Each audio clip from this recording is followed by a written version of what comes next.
On va accueillir maintenant David Jacobi qui va nous présenter les rythmes alimentaires, jeûne intermittent et facteurs de risque cardio-métabolique.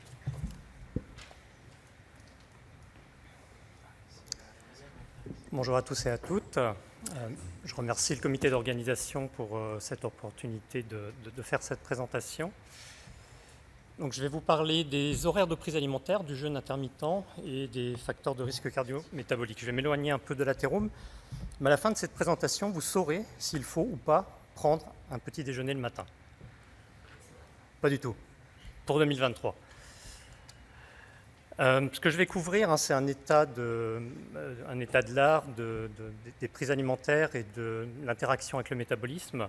Je vais essayer de vous montrer tout d'abord que l'horaire de prise alimentaire, c'est un comportement qu'il est phénotypable et qu'il est modifiable.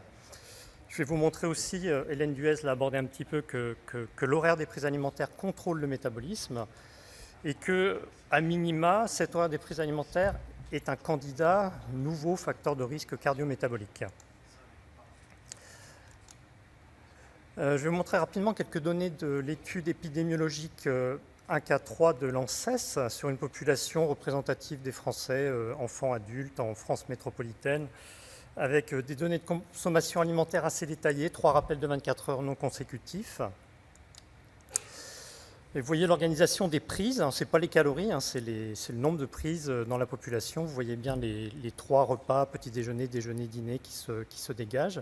Ce qui est intéressant dans ces données, c'est de les disséquer un tout petit peu et de voir que, par exemple, c'est un comportement qui est variable entre le week-end, les jours de semaine et les jours de week-end. Donc il y a des décalages des horaires, une espèce de décalage horaire à l'intérieur de chaque semaine qui est entraîné par les horaires de prise alimentaire, des repas. On voit qu'en fonction de l'âge, c'est variable, donc entre les 18-44 ans en haut, 45-64, et puis plus âgés au-delà de 65 ans en bas. Alors si vous les superposez, vous voyez que la tranche d'âge augmentant, la répartition des prises alimentaires est différente, elle est plus marquée en fait en avançant en âge. Puis vous pouvez regarder ça d'une autre manière. Vous pouvez regarder par exemple la durée du jeûne nocturne. Donc là, ça donne une espèce de répartition en cloche. Et vous voyez qu'il y a une partie de la population qui a un jeûne nocturne qui est assez court, 3 heures, 6 heures, 9 heures à gauche, avec une durée moyenne sur une population française de jeûne nocturne de 11 heures et 22 minutes. Alors ça, c'est juste les prises alimentaires. Donc si vous rajoutez à ça la variabilité de la prise en énergie et en macronutriments, vous avez vraiment quelque chose d'extrêmement variable. Alors certains se sont du coup penchés sur le sujet, donc c'est devenu assez populaire depuis quelques années, notamment avec cette publication en 2015 de Sachin Panda, où ils ont regardé avec des applications smartphone, les gens prenaient des photos de ce qu'ils mangeaient, donc c'était horodaté, donc vous aviez vraiment le comportement alimentaire. Vous avez un individu par exemple ici, donc les barres bleues ou turquoise, c'est les prises alimentaires en semaine. Le rouge, c'est les prises alimentaires au cours du week-end. Si vous cumulez les prises alimentaires en semaine et en week-end, ça fait ça. Donc il y a très peu de jeûnes respectés. Si vous cumulez tout, c'est un individu qui, à l'échelle d'une semaine, a des prises alimentaires quasiment constantes. Donc il n'y a pas de jeûne nocturne. Donc, situation un peu extrême, mais qui existe dans la vie plus courante. Et vous voyez ça ici parce que chaque cercle concentrique, c'est un individu. Et les points, c'est les événements de prise alimentaire ou de prise calorique. Et vous voyez que la partie plus claire en haut à gauche des cercles, c'est le jeûne nocturne, mais c'est réduit à peau de chagrin. Il reste 6 heures à peu près visibles de jeûne. Alors d'où ce concept que la fenêtre de prise alimentaire serait modulable dans le but d'améliorer les paramètres de santé. Alors ici, en matière de jeûne intermittent, je ne vais pas parler des jeûnes à jours alternés, je vais juste parler de cette fenêtre d'alimentation. Donc vous pouvez moduler cette fenêtre et faire ce qu'on appelle en anglais du time restricted eating, ou feeding si on parle d'animaux. Donc là, vous avez une fenêtre 8-16, entre 9h et 17h de prise alimentaire. Vous pouvez en modifier la phase, vous pouvez faire midi 20h. Vous pouvez modifier la durée, faire plus court, modifier l'horaire. Enfin, il y a tout un tas de types d'interventions qui sont possibles. Alors, voilà, c'était vraiment pour poser le fait que, j'espère que vous êtes convaincus que c'est un comportement d'une part évaluable et puis sur lequel on peut intervenir. Donc cet horaire des prises alimentaires, on l'a déjà évoqué, Hélène Duez en a parlé, contrôle le métabolisme. Donc l'horloge centrale est, là vous êtes au clair avec ça maintenant, l'horloge centrale est synchronisée par la lumière, mais les horloges périphériques, dans les organes métaboliquement actifs notamment, peuvent être synchronisées par les prises alimentaires. Donc il y a un effet d'entraînement. Et cet effet d'entraînement par la prise alimentaire, il est plus fort que le rythme induit par l'horloge centrale. C'est-à-dire que là, vous avez des gènes de l'horloge, l'expression des transcrits dans le foie. Quand vous donnez l'alimentation soit restreinte la nuit aux souris, soit restreinte le jour, vous décalez de 12 heures l'expression de ces gènes de l'horloge. Et comme l'horloge contrôle des réseaux transcriptionnels, vous décalez une partie de l'expression des gènes rythmiques de 12 heures. Donc c'est ce que vous voyez ici avec la heatmap des transcrits entre une prise ad libitum à gauche, donc essentiellement la nuit, et une prise qui est restreinte au jour sur le graphe de droite. Alors, ce qui est particulièrement intéressant avec ce phénomène, c'est que le régime IFAT expérimental classique utilisé chez les souris désynchronise les rythmes. Donc ça modifie la période d'activité en libre cours de la souris, donc elle va décaler ses rythmes si elle n'a pas d'entraînement par la lumière. Elle modifie la répartition de sa prise alimentaire, donc elle mange, au lieu de manger 80% de sa prise alimentaire de manière nocturne, elle mange un peu moins la nuit, un peu plus le jour. Et le régime gras, par exemple, altère le métabolome et le transcriptome hépatique. Donc là, le transcriptome, il y a des transcrits qui perdent leur rythmicité dans le foie sous l'effet du régime gras, il y a des transcrits qui deviennent rythmiques sous l'effet du régime gras. Quand vous regardez les métabolites, pour les métabolites qui restent rythmiques dans le régime contrôle ou le régime gras, ils n'ont pas la même phase d'accumulation. Quand vous regardez les métabolites qui sont rythmiques soit dans le régime normal, soit dans le régime gras, ils n'ont pas non plus la même phase d'accumulation. Donc ça modifie complètement le régime gras, le paysage rythmique, métabolique dans le foie, c'est ce qui est montré ici. Alors, il n'y avait qu'un pas à franchir, donc là c'est aussi l'équipe de Sachin Panda qui l'a franchi.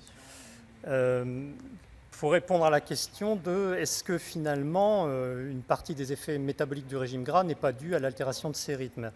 Et le paradigme pour tester ça, ça a été d'utiliser des souris sous régime gras et de leur appliquer une restriction temporelle à la bonne période, donc à la période nocturne.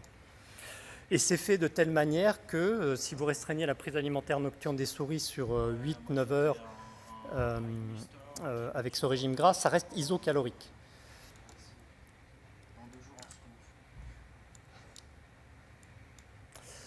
Et de manière particulièrement spectaculaire, de manière isocalorique encore une fois, les souris sous régime gras mais avec ce paradigme de restriction temporelle ne deviennent pas obèses. Donc c'est assez incroyable.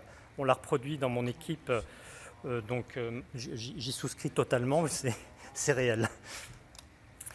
Alors dans le même temps que ces souris deviennent résistantes à l'obésité sous l'effet du régime gras, elles ont une amélioration de leur tolérance au glucose, donc test d'injection intrapéritonéale de glucose en haut à gauche. Leur niveau d'insuline basale et induit par le glucose diminue. Les gènes de l'inflammation dans le tissu adipeux sont normalisés, ce que vous avez sur les histogrammes en haut à droite. Et la stéatose hépatique, il n'y a plus de stéatose hépatique comparée au régime gras. Alors, est-ce que pour autant, au-delà de ces données précliniques, les rythmes alimentaires sont vraiment un nouveau facteur de risque cardiométabolique? Donc, il y a eu quelques études, tout ça est assez récent, vous voyez, quelques études pilotes, celle-ci notamment, où on a sélectionné des patients, ou des individus plutôt, avec un syndrome métabolique, et une durée de prise alimentaire quotidienne de plus de 14 heures et à qui on a demandé sur 14 semaines d'intervention de réduire leur prise alimentaire à une dizaine d'heures par jour, donc un jeûne de 14 heures. Alors c'est vraiment la preuve de concept, parce qu'il n'y a pas de groupe contrôle. Et ces individus, donc on les évalue sur les 12 semaines d'intervention, donc ils portent des capteurs, on contrôle l'activité physique, ils enregistrent leur prise alimentaire sur une application, ils ont une mesure continue de glucose.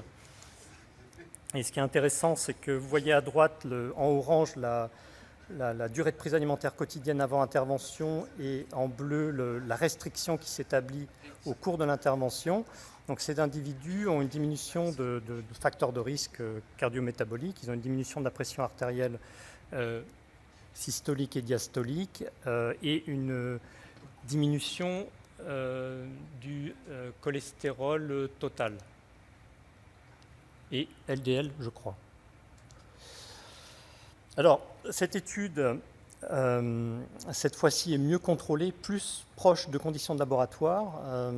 Donc, ça a été l'application du même paradigme de restriction alimentaire, mais précisément sur 6 heures. On a demandé aux individus, donc ils mangeaient la même chose, 3 repas, soit répartis sur 12 heures, soit répartis sur 6 heures, pendant 5 semaines d'intervention, donc une restriction temporelle assez cognée, parce qu'il faut jeûner 18 heures par jour. Ça a été fait de manière à ce que le poids reste stable, donc en fin d'intervention, le poids il n'y a pas de modification du poids significativement différente entre les deux groupes. Et à l'occasion d'un test de tolérance en glucose, on voit que les niveaux d'insuline sont plus basses. Ce sont aussi des individus qui, avec la restriction temporelle, ont une pression artérielle qui a baissé. Donc il y aurait potentiellement un effet indépendant de la perte de poids de ce paradigme de restriction temporelle. Alors ce qui a été montré avec dans une autre publication, mais avec la même cohorte, c'est l'amélioration de la rythmicité du quotient respiratoire en chambre métabolique, je crois. Ce qui revient à dire que la flexibilité métabolique est améliorée. Donc ce switch métabolique quotidien, il est interprété, je n'ai pas de données pour démontrer que c'est le cas, comme quelque chose qui pourrait participer à la prévention de l'accumulation de la graisse ectopique, qui participerait à l'induction d'un état d'insulinórésistance périphérique. Autre étude, alors on change de population, là ce sont des hommes jeunes, plutôt type culturiste, à qui on applique pendant 8 semaines, ils continuent à faire du bodybuilding et ils appliquent un jeûne 16-8, donc 8 heures de prise alimentaire, 16 heures de jeûne. Donc ils sont musclés. Et le groupe qui fait le protocole de restriction temporelle diminue sa masse maigre tout en préservant sa masse musculaire. Donc il semble y avoir un bénéfice sur la perte de masse maigre chez ces individus. Et pour ceux qui ont l'intervention de restriction temporelle, ils diminuent leur niveau d'insuline et de glycémie et ils améliorent leurs paramètres lipidiques, HDL, LDL, triglycérides, ce qui n'est pas le cas du groupe contrôle.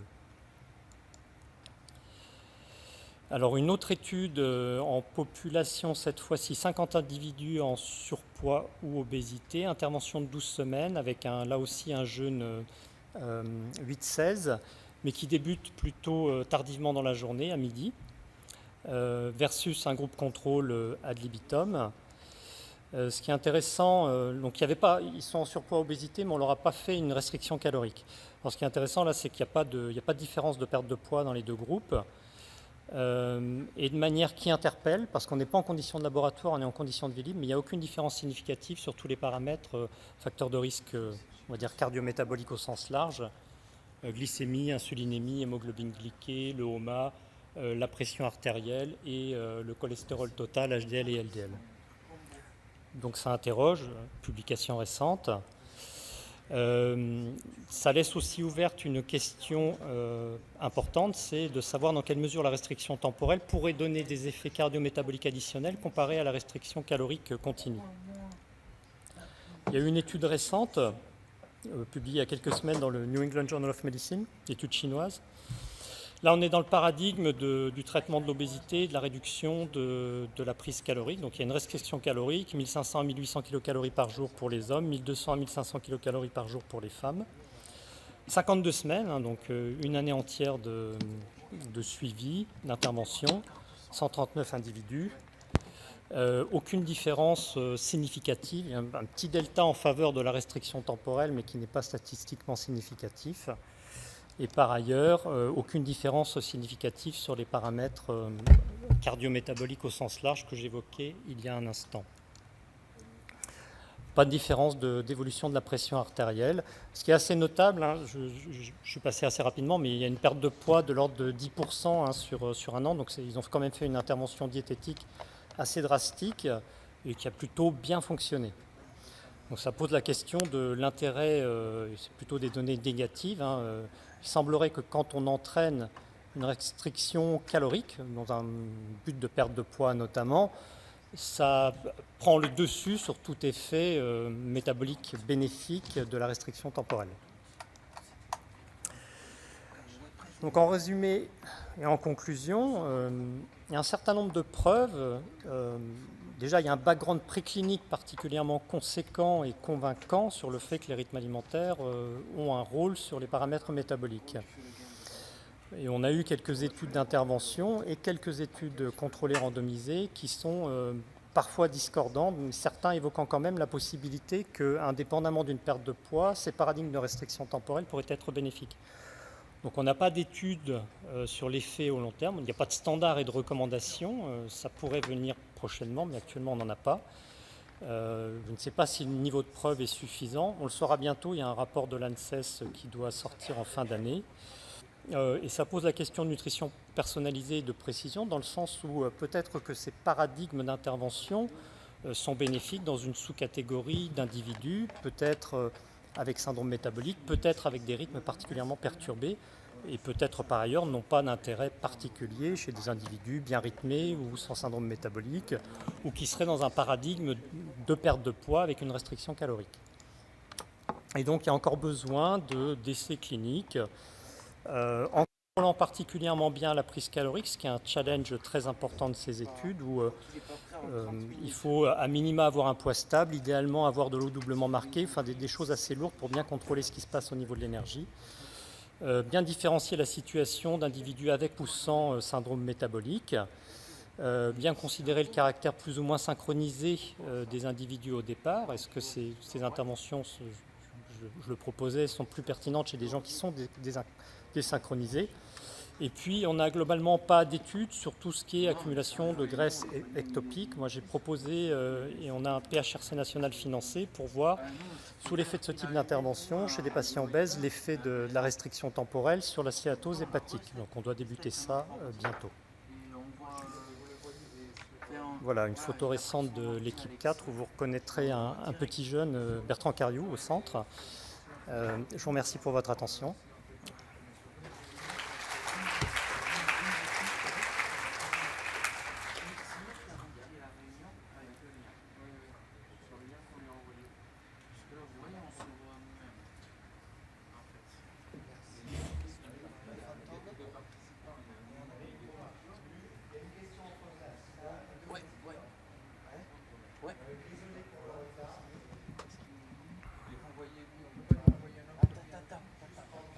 Il y a une main levée à gauche.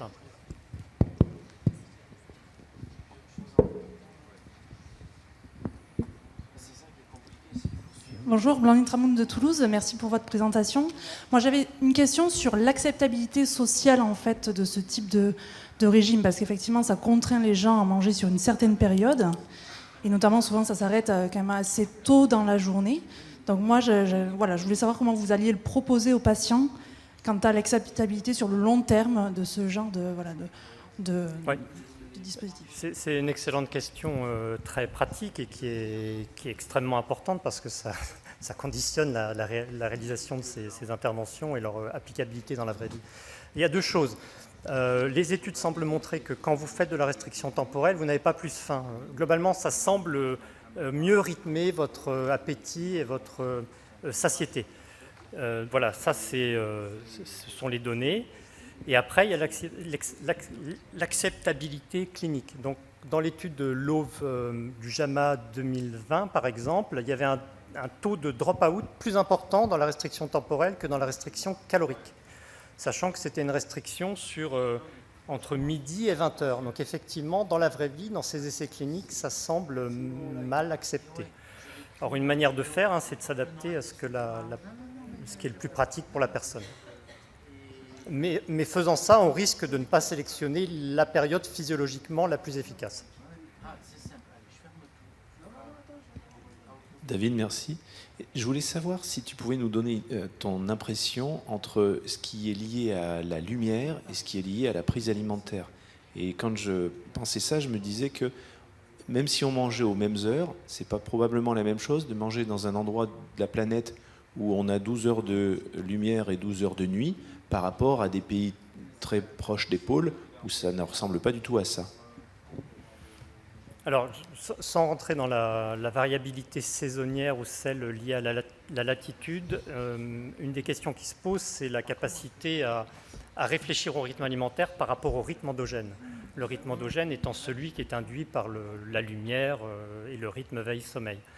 Donc ça veut dire qu'idéalement, dans les études, il faut contrôler pour ça, pour voir comment on est calé. On n'a pas tous le même chronotype, on n'est pas tous calés sur le même horaire. Donc évidemment, il y a une interaction entre les deux.